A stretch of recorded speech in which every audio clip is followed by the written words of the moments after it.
Good morning, CSL Carlsbad. My name is Reverend Lori Mack, and it is my honor and my pleasure to be with you here this morning and to give you the morning message. Yes, we are still in this pandemic. And yes, life is different. And I am at home talking to myself and hoping that I'm touching the hearts and the minds and the souls of those who are watching this morning. So I have a beautiful message for you this morning. And let's do what we do and what we love most here at CSL Carlsbad, and that is to pray. So I invite you to close your eyes as I recognize that one power, that one presence, that one essence, that loving universal presence that is everywhere in its fullest. Recognizing that this creative divine nature is always creating out of itself and through itself in so many beautiful, unique, different ways. And I know that I am one with this power, this presence, this essence of love and light, this essence of beauty and wholeness. As I recognize my oneness, my uniqueness, I recognize the uniqueness of each and every individual who is listening to this talk this morning or this afternoon or this evening, knowing that we are an expansive presence, that we are here to love, to know the light and to know the truth for each and every individual. Knowing that each individual on this call is perfect, whole, and complete in every single way, that we are moving courageously through this time, space, reality, creating a new life, focusing, concentrating on the presence of God, moving through our imagination of creating beauty that is all around us, and just listening to that divine intuition, allowing it to guide us and guard us every step of the way. It is that inner wisdom, that divine light that continues to show the way, to show the truth, to show the light for each and every individual here. And I am grateful for this divine truth as I release my word into the law, knowing that it is good, knowing that it is done, and so it is. Good morning, CSL Carlsbad. It's wonderful to be with you this morning. I did post something on our Facebook that on the 23rd, after the talk next Sunday at 11 o'clock, that we are going to be having a CSL celebration on Zoom. So I am looking forward to seeing you on Zoom. I haven't seen you in so long. Please be there, and we want to know how you're doing, and we'll do some breakout rooms and some prayer treatments. So make sure you join us so we can just spread the love. So this morning I'm talking about your inner wisdom and how to connect with your inner wisdom. And the thing is that you have three amazing superpowers within you. Like everyone has these superpowers within their hearts, their minds, their bodies, their souls. And it is up to us that we are aware of them, number one, and that we cultivate them and we hone them through practice in order to live a life that is God ordained, in order to live in the flow and the synchronicity of life and to create beauty and love and wholeness. No matter what the circumstances, we can create a beautiful life. And this is what we are here to do today. So the three superpowers are, number one, meditation, number two, imagination, and number three, intuition. And when we build one on top of the other and we follow this divine light, we create a world and we co-create with the divine as we listen to that inner wisdom and allow it to unfold beautifully and perfectly. Now, this week I had the honor of being in a meditation conference for 1 week. Can you believe that? Like every year I go to Los Angeles. Well, last year I did, not every year. And I was going to go this year also, but it was canceled because of the COVID-19. But they had a virtual conference that you could do at home. And I thought, I don't know if I'm going to like that. But no, I decided I wanted to do this. And my girlfriend flew out from Minnesota. Her and I danced together in 1985. We also did the Camino together. We went to India and Bhutan, and we had an amazing spiritual travel year last year. So she came out and we just kind of made it creative and fun. You know, we started with building an altar with candles. I went to Frankel's and I got flowers and we had stones and beads and pictures. And, we had healthy food in the refrigerator.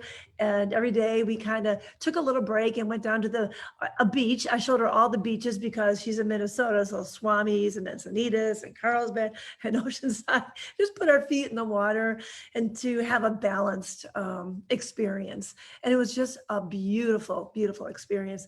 And what I learned that kind of hit me in this meditation process is that we feel a lot of times we feel like we can't meditate because our mind is a monkey mind. And yes, our ego is always trying to pull us away from the present moment while we're meditating. But meditating is about not trying to shut down the monkey mind. I realize that meditating is about focusing and concentrating on the presence of God. That's right. So today if you were here for the meditation, if you could hear me, because I know the music was loud, the meditation was a mantra that God is as you breathe out and I am. God is as you breathe in and I am as you breathe out. And that is the golden key that Emmett Fox wrote the book on the golden key, where you focus on God instead. So you can't think of two things at once. You can't think of the past and think about God at the same time. And you can't do your laundry list and think of the future and think about God. But yes, even I and everyone else has always pulled off their mark when they're meditating. All of a sudden I'm thinking about God. God is, I am, God is. And all of a sudden, whoop, I went to the past or I went to the future or what I'm going to do next or what's happening in the present moment that's not focusing on God. And I would just gently bring myself back, gently and kindly and lovingly bring myself back to God is, I am. God is, I am. So the golden key by Emmett Fox says when we turn our face totally away from the condition and we focus on God instead, it brings in harmony and peace in our lives. And this is what we do when we practice our spiritual mind treatment. We don't focus on the problem of what is happening in the moment. We focus on what is right here and right now. Kate is messaging me. I hope this is not bad news. So okay, so she said it's all perfect now. So we focus on the present moment of right here and right now when we are focusing on God instead. We use this in spiritual mind treatment, and we also use this in our meditation. So we learn to focus our attention and to concentrate on God. And by focusing on God, all of a sudden our life is harmonious. We feel a sense of calmness. And also what I love about meditation is that the ego calms down. So since I've been practicing meditation, I may have reacted to certain situations. And now it's easier for me to just respond to a situation and use a sense of discernment. So these are the wonderful and beautiful attributes of learning how to meditate is to focus on God instead. And if you haven't meditated and you want to learn how to meditate, it's really very simple. It's just 1 minute at a time. Like every single day, pick a spot where you're going to meditate. And for 1 minute, set your timer and focus on God. Like God is, I am. Breathe in, God is. Breathe out, I am. For 1 minute. And then the next day, 2 minutes, and then the next day, 3 minutes, and then the next day, 4 minutes. And all of a sudden, 40 days later, you're on to 40 minutes. And then there's a sense of craving, like you want more of this in your life because you feel a sense of calmness and you feel a sense of serenity.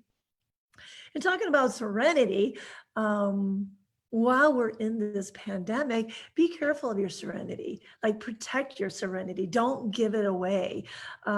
We tend to give our serenity away when we do things, and you're the one that knows how you give your serenity away. You might watch the news. It might get you all ruffled up and all angry and mad, and you're no longer having that presence of God in your life. So maybe it's limit the news that you watch, or maybe you give your serenity away when you're talking to your girlfriend on the phone and you're participating in gossip. And that takes away your serenity.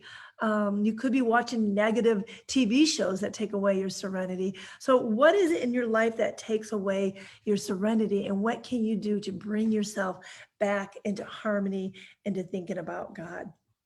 Matter of fact, I had the opportunity to put Emmett Fox Golden Key into a reality, into a situation in my life when I was driving down to the beach to practice my serenity and walk on the beach. It was early in the morning. I was right on Tamarack and the 101, and I was going 50 miles per hour. Well, policemen love to hang out in that corner there. And for the second time, I think 3 years ago, I was busted also. He pulled me over and he showed me his little radar gun and it said I was going 50 miles per hour. I did not argue with him. I just was very neutral and very kind. And he wanted all my information. I gave him my information. He went back to his motorcycle and he looked me up. And during that time, I thought, you know what I'm going to do? I'm just going to think about God instead. I'm going to think about all the beauty that God creates in the world, the sun and the moon and the sand and the ocean, and all the joy that is in my life because of God. I'm just going to think, what is God? God is omnipresent. God is love. God is grace. What are all the verities of God? And that's all I thought about while he was checking me out. He came back. And I had more bad news because my tags were not updated. I paid for my tags, but I didn't have the updated tags. And he said to me, I'm not going to give you a ticket. And I'm going to give you a fix-it ticket. You have to go fix it. It's not going to cost anything. And then you go get the right tags and then have a police officer sign off on it and you're good to go. So I just, oh, hallelujah. Think about God instead. The Golden Key by Emmett Fox. It truly works. Whether you are meditating, whether you're praying, or whether you're in a situation in your life that you want to get out of. So just continue to focus on the divine spirit and no problem, spirit will take care of you. So the second superpower that we all have within us is called imagination. And imagination builds upon the power of meditation because through imagination, when you have right focus and right concentration, it's amazing what you can create in your life.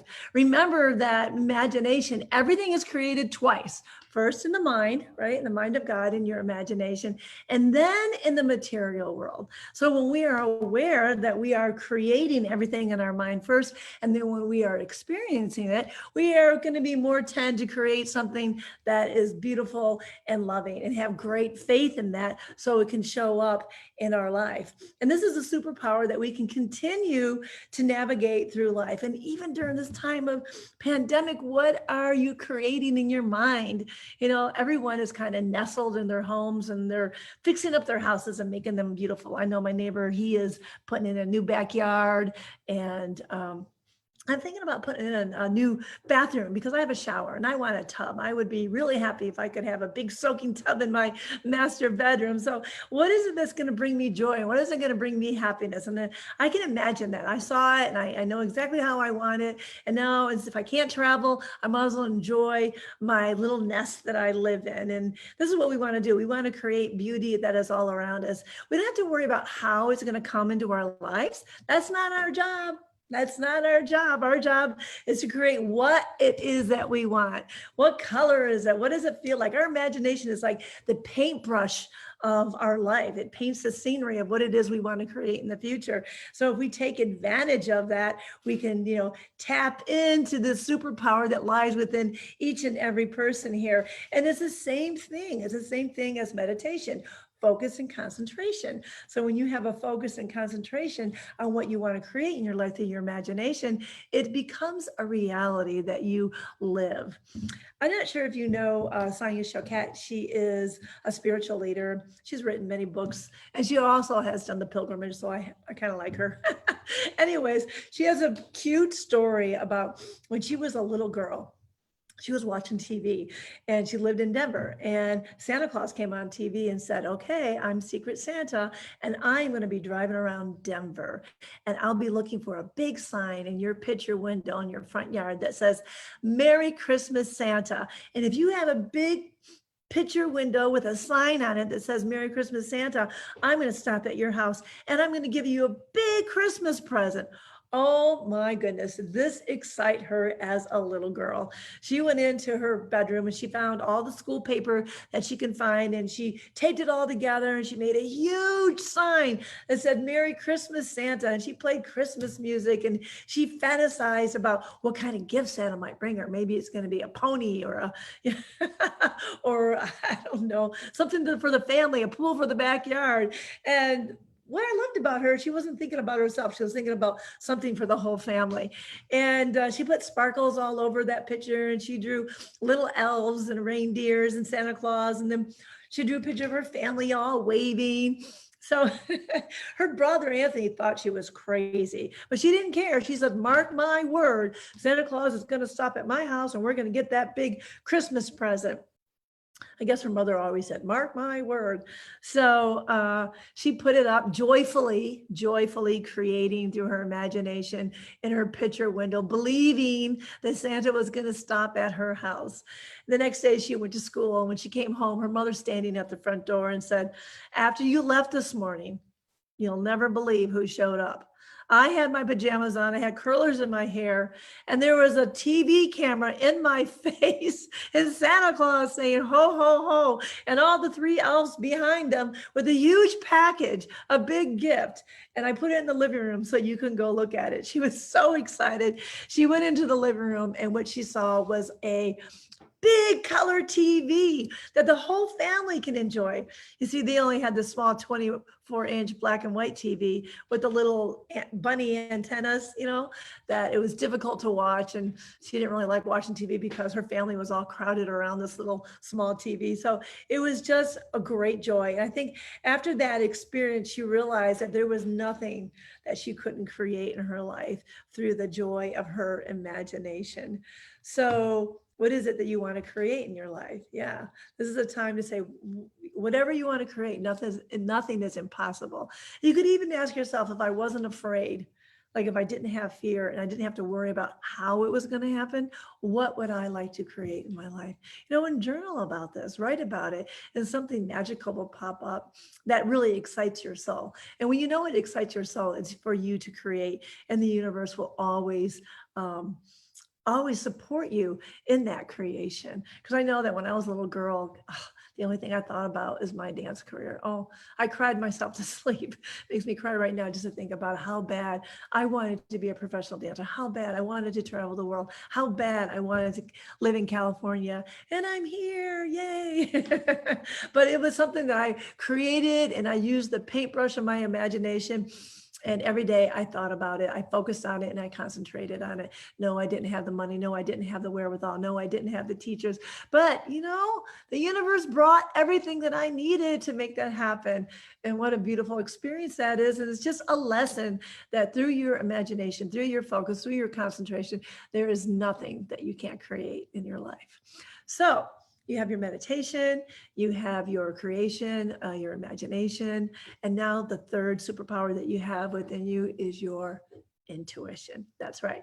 Your intuition is that divine mind that's always guiding you and directing you at all times. But it is our job to listen to that intuition. I know it takes time to really hone that skill, but once we start going with it, we know our intuition is always right. It's always spot on. Our intuition opens doors for us that we never knew that would open for us. And our intuition is always there to protect us and to guide us out of trouble. I was in a session this week with somebody counseling them, and they were like, well, I just don't trust people. And I reminded her that it's not the people that you don't trust, it's yourself, because your intuition is going to tell you, like, don't trust that person. And when your intuition says that, that's exactly what the truth of the situation is. But our ego doesn't want to follow it. Our logical mind wants to run our life. And so when we start to trust ourselves, knowing that we never have to betray ourselves, by not trusting our intuition, we are betraying who we are. We are betraying that divine mind that lives within us, that's always guiding and guarding us along the way, that sees the bigger picture in life in every situation. So the intuition is the natural GPS system that lives within us, and we want to continue to allow that to lead our lives. So there's a story I want to share with you about a gentleman, a businessman that stepped on a train, and there was one seat left. So he sat next to this guy, and this guy that was sitting next to him, he looked kind of melancholy and he had his head down. So he didn't notice that someone sat next to him. So as a businessman was sitting in his chair, 30 minutes went by, he realized this guy still has not noticed that I have sat next to him. And something inside him said to start talking to him. But the businessman kind of resisted that notion. It's obvious that the man did not want to communicate. And so he said, nah, I'm not going to. And something kept on telling him, talk to this guy, talk to him. He was nagged by Divine so much that he finally said something just to get him talking. And they end up having a 20-minute conversation about nothing. And when he looked at the man, when he lifted up his head, his eyes were red and he had tears falling down his face. He knew he was sad, but he didn't know why. And at the end of the conversation, they spoke for 20 minutes. The man said, I just want to let you know that you are my angel. A month later, the businessman is sitting at his desk and his receptionist brings a letter in for him. And the top of the envelope, it said angel on it. And the receptionist said, a man came in and he didn't know your name, but he described you and I knew it was you. And he dropped this letter off for you. So he read the letter and he thanked him profusely for speaking to him on the train, because in that moment he had gone through some very hard times and he decided that night that he was going to take his life. He was going to commit suicide.